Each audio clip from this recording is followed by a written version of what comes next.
Math solution bye एमबेस्ट में आपका स्वागत है।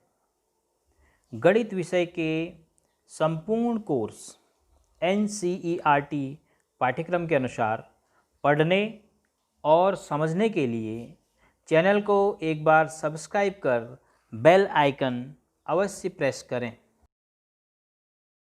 प्रश्न संख्या 3 है, यदि एक वृत्त की दो समान जीवाएं वृत्त के अंदर प्रतिच्छेद करें। वृत्त की दो समान जीवाएं हैं, AB एक जीवा और CD दूसरी जीवा। तो वृत्त के अंदर इन्होंने एक बिंदु E पर प्रतिच्छेद किया। तो सिद्ध कीजिए कि प्रतिच्छेद बिंदु को केंद्र से मिलाने वाली रेखा, प्रतिच्छेद बिंदु को केंद्र से मिलाने वाली रेखा है OE से होकर जाने वाली रेखा, जीवाओं से बराबर कोण बनाती है। देखो, इस रेखा ने इस जीवा के साथ क्या कोण बनाया, ये, और इस रेखा ने इस जीवा के साथ कौन सा कोण बनाया, ये। तो ये दोनों कोण बराबर हैं, हमें यह सिद्ध करना है। तो किस प्रकार हम करेंगे, देखिए, ये कोण एक त्रिभुज का बन जाए, ये कोण दूसरे त्रिभुज का बन जाए, तो फिर दोनों त्रिभुजों को हम सर्वांग सम सिद्ध कर दें, ऐसा संभव है। तो हम O से लंब खींचते हैं जीवा AB पर, अपनी ओर से रचना, ये डॉटेड लाइन है, तो ये कोण हो गया 90 अंश का। ऐसे ही एक दूसरा लंब खींचते हैं O से दूसरी जीवा CD पर, तो यह भी एक डॉटेड लाइन होगी, तो यह कोण कितने का हो गया, 90 अंश का। इसका नाम देते हैं P और इस बिंदु का नाम दे देते हैं Q। तो OP और OQ लंब खींचे हैं जीवाओं पर।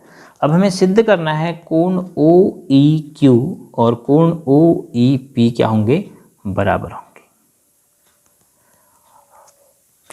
हालांकि जीवा के साथ OE के द्वारा यह कोण भी बन रहा है, अगर आप अधिक कोण कहोगे, तो यदि यह कोण इसके बराबर होगा तो यह कोण तो इसके बराबर है ही वर्टिकली अपोजिट एंगल के कारण, तो इन दोनों का योग और इन दोनों का योग भी फिर बराबर हो ही जाएगा।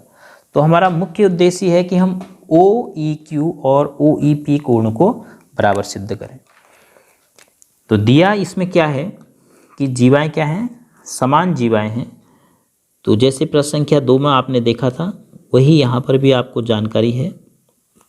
दिया है आपको AB और CD बराबर हैं और AB और CD बिंदु E पर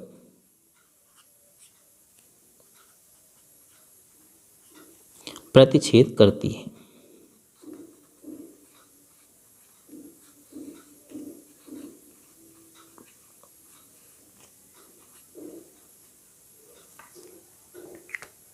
उसके बाद सिद्ध करना है, कोण बराबर है, हम उसको लिख लेते हैं। जो हमें सिद्ध करना है वह है कोण OEQ बराबर कोण OEP। तो इसके लिए हमने रचना की। देखो, लंब हमने स्वयं खींचे हैं और OE तो इस बार मिला के दिया ही गया है, क्योंकि रेखा से जीवाओं के द्वारा बने हुए कोण बराबर, ये सिद्ध करना है। तो हम लंब OQ खींच रहे हैं CD पर एवं OP खींच रहे हैं जीवा AB पर। तो OQ लंब CD, OP लंब AB खींचे। तो आपने लंब खींचे। उसके बाद वाला जो भी काम हम करेंगे अब लिखेंगे उपपत्ति में। तो हमने त्रिभुज निर्धारित कर लिए कि एक OQE त्रिभुज OQE एवं दूसरा त्रिभुज OPE को हम सर्वांग सम सिद्ध करने की कोशिश करेंगे। तो इन दो त्रिभुजों में जो भी सूचनाएं हैं हमारे पास, वह नोट कर लेते हैं। सबसे पहले हमारे पास एक सूचना है कोण OQE बराबर कोण OPE बराबर 90 अंश। यह हमारी रचना से हमें प्राप्त हुआ, जो हमने रचना करी। उसके बाद यह पता है कि OE के बराबर है। क्यों? क्योंकि दोनों त्रिभुजों में यह भुजा शामिल है, इसलिए यह उभयनिष्ठ भुजा है और दोनों त्रिभुजों के लिए कर्ण का भी काम कर रही है, समकोण के सामने की भुजा है। और ओ क्यू बराबर ओ पी है। तो यह क्यों? समान जीवाओं की केंद्र से दूरी, जीवाओं की केंद्र से दूरी समान होती है, केवल हमें हिंट करना है, समान जीवाओं की केंद्र से दूरी हम लिख देंगे बराबर होती है। तो ये तीनों सूचनाएं आपको RHS सर्वांग क्षमता प्रतिबंध के अनुसार प्राप्त हो जा रही हैं, क्योंकि ये राइट एंगल 90 अंश, कर्ण बराबर और कोई भुजा बराबर, तो RHS, तो त्रिभुज OQE जो है सर्वांगसम हो जाएगा त्रिभुज OQ के लिए PEK, किस नियम से? RHS सर्वांग समता से।